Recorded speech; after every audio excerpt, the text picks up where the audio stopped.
infectious diseases, research, medicine, health. Welcome to Outbreak News Interviews.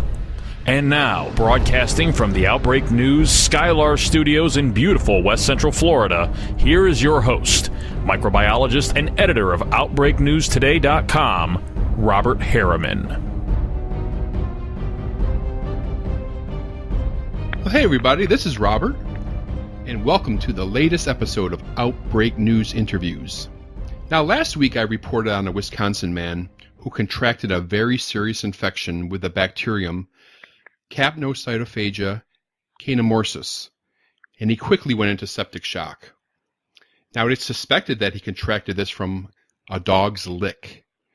The latest news on his condition that he had lost all 4 limbs. So what is capnocytophaga? Well, joining me now to discuss this pathogen is infectious disease physician and returning guest, Stephen LaRosa, MD. Dr. LaRosa, welcome back to the show. Hi, Robert. Thanks for having me. You bet. Now, this is not an infection that we hear about every day. Dr. LaRosa, what is capnocytophaga? Well, it's a gram-negative anaerobic bacteria. It's called capnocytophaga because it actually is translated into carbon-loving, so it loves carbon dioxide.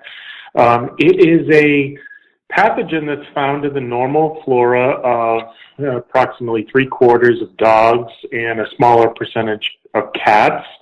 Healthy animals, not necessarily ill. And it can be transmitted by saliva or, commonly dog bites is historically what's been seen. But it's not a common cause of infection. It's rare, and most people would kind of put it in the category of an opportunistic infection. Right, and they say that this unfortunate individual got it from a dog lick, but primarily this is via animal bites, mostly dogs. Historically it's animal bites, but it can be saliva in a wound. In fact, of the 2 cases of this infection I've taken care of in my 20-year career, one was just a dog licking somebody's chronic venous stasis ulcers. So you said that this is an opportunistic infection. So what type of people are most at risk for this infection?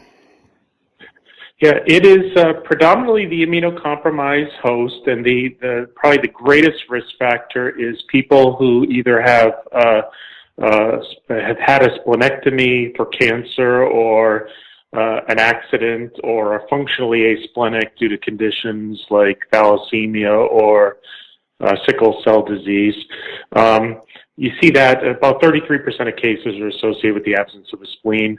Next would be alcoholism, and with that, liver disease, cirrhosis. That's about 24%.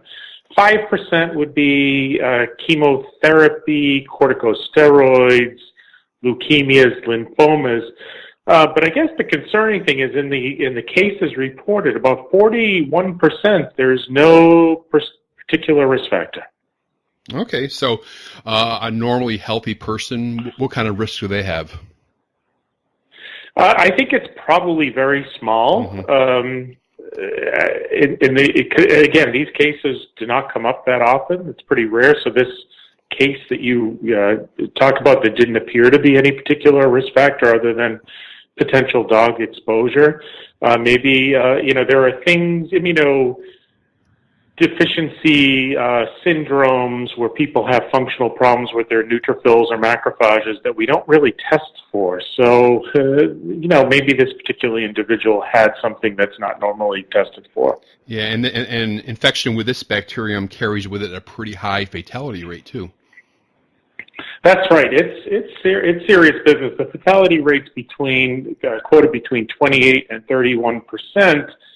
And when you get bacteremia, the organism damages the lining of blood vessels called the endothelium and causes a coagulopathic response. So you get this purpura and thrombosis of your vessels, and that causes ischemia and of the limbs, and often even patients who survive end up with amputations. Yeah, and this infection moves pretty rapidly, as in the case we discussed. What other signs and symptoms might somebody see? Well, I think the important thing to realize with this and other serious infectious diseases is the early symptoms can be pretty protean, meaning, they can be as vague as abdominal pain, vomiting, diarrhea. So GI symptoms are very, very common. If you start to see what we call purpura, which basically look like bruises under the skin, particularly in the hands and feet and on the face, nose, ears, that can be an early warning symptom of a condition called purpura fulminans or extensive DIC, and can be a clue. Mm-hmm. Now, this is a bacterium, so it can be treated with antibiotics. Yeah, so it's not historically thought of as a resistant organism. In fact, the drug of choice would be a penicillin type agent or cephalosporin. There are some bacteria that have beta-lactamase production, so it's recommended that you give a beta-lactam, beta-lactamase inhibitor like piperacillin and tazobactam, and those are penicillin allergic, a carbapenem can be given, but it's not a resistant organism. I think it more of as a host problem. Mm-hmm. And this is quite a slow-growing bacteria, and ID is probably pretty difficult for most labs. As an ID physician, you really can't wait on the culture results. No, so this gets back to the old saw that everything's in the history. So as you said, blood cultures can take on average 6 days to grow this organism. And in culture, it can take 2 to 4 days. So you really have to be on top of what's going on with the patient. A key history is important. It should always be in your repertoire to ask about animals, either pets or occupation that could involve animals where a zoonotic disease would be in play here. One of the things that can be done early on is if you suspect this organism, you can ask for a Buffy coat, which is basically a stain of the blood, to look for these organisms, these gram-negative fusiform organisms within neutrophils. So, and you can often make a quick diagnosis there, but you have to think of this infection in the right exposure. Right. Now, when you read about this story, you saw me post it on social media, you commented, you said, "My main argument against having dogs come visit patients in the hospital." Can you elaborate on that?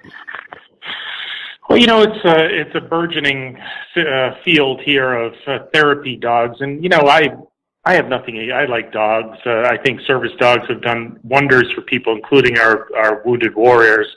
But you have to really ask yourself about risk-benefit within a hospital setting where so many patients these days are immunocompromised by virtue of age or their medications or alcoholism or even asplenia. And, just this past week I saw somebody without a spleen, and they don't always tell you they don't have a spleen. Sometimes you find it on physical exam. They say, oh, yeah, that happened 10, 15 years ago.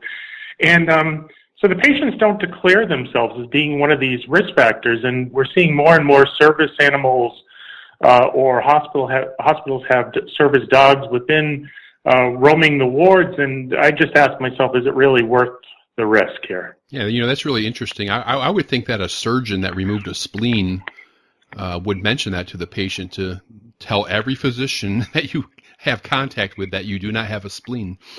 But yeah, you'd be surprised how many times I've found a scar in the left upper quadrant, to my surprise. Yeah, I guess so. and found out they're asplenic. Yeah. Any final thoughts on this organism, Dr. LaRosa? Well, one thing is if you fall into one of these risk groups, asplenia, alcoholism, immunocompromised host by virtue of your medications, your underlying illness, if you have a dog bite, I think it's really imperative that you tell your physician and not pass it off as nothing, because you can do prophylaxis with Augmentin for 5 days and prevent this from happening. So I would say, in terms of what to do, if you're immunocompromised, you really need to tell your doctor if if you're exposed to a dog bite. Very good advice. Well, I want to thank you once again, Dr. Stephen LaRosa, for your time and your expertise, sir. Thank you. Thanks. If you are worried you have Lyme disease, or just like the outdoors, and want the peace of mind of knowing whether you have Lyme disease or not, there is a new Lyme screening test based on decades of research by Dr. Richard Marconi, a professor at VCU Medical Center. For more information, visit glymedx.com. That's glymedx.com. Or email at info@glymedx.com.